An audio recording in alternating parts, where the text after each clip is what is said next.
Welcome to BRK news. నేను దేవిక.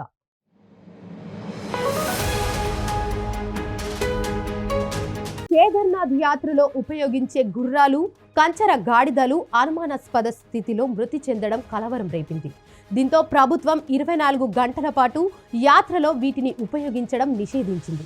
చార్ధామ్ యాత్రలో భాగమైన గంగోత్రి, యమునోత్రి ద్వారాలు ఏప్రిల్ 30న తెరవబడింది. అనంతరం మే 2న కేదార్నాథ్ తలుపులు కూడా తెరుచుకోవడంతో చార్ధామ్ యాత్ర అధికారికంగా ప్రారంభమైంది. కేదార్నాథ్ యాత్ర మార్గంలో పలు గుర్రాలు, కంచెల గాడిదలు అంతుచిక్కని వ్యాధితో మృత్యువాత పట్టం కలవరపెడుతోంది.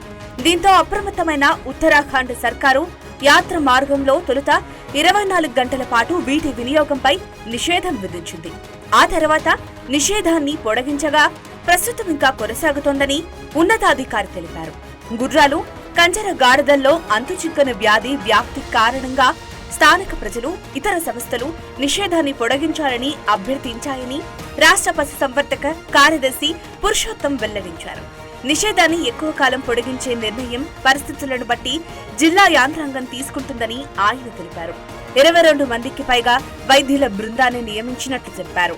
చార్ధామ్ ఆలయాల్లో ఒకటైన కేదార్నాథ్ ద్వారాలు ఇటీవల తెరుచుకున్నాయి.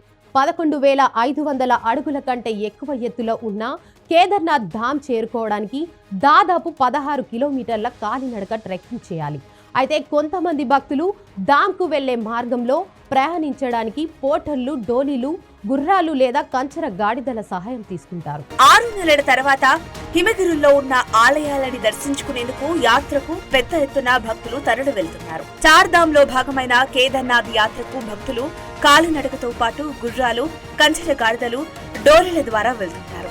అయితే యాత్రలో ఉపయోగించే గుర్రాలు, కంచెల గాడిదలు అంతుచిక్కని వ్యాధితో మృత్యువాత పట్టం అధికారులను గందరగోళానికి గురిచేసింది.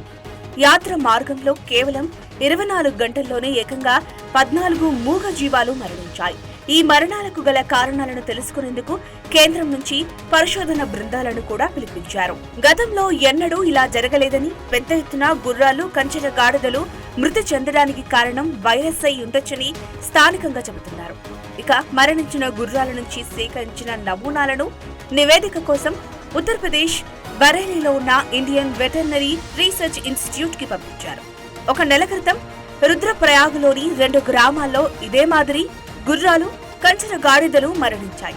ప్రస్తుతం విధించిన 24 గంటల నిషేధాన్ని ఎత్తివేసిన అనంతరం టెస్టులో నెగటివ్ గా తేలిన గుర్రాలు, కంచెల గాడిదలను మాత్రమే యాత్ర మార్గంలో అనుమతిస్తాం. 15 నుంచి 16 రోజుల క్రితం ఇన్ఫెక్షన్ సోకి ప్రస్తుతం కోలుకున్న వాటిని కూడా అనుమతిస్తామని అధికారులు తెలిపారు.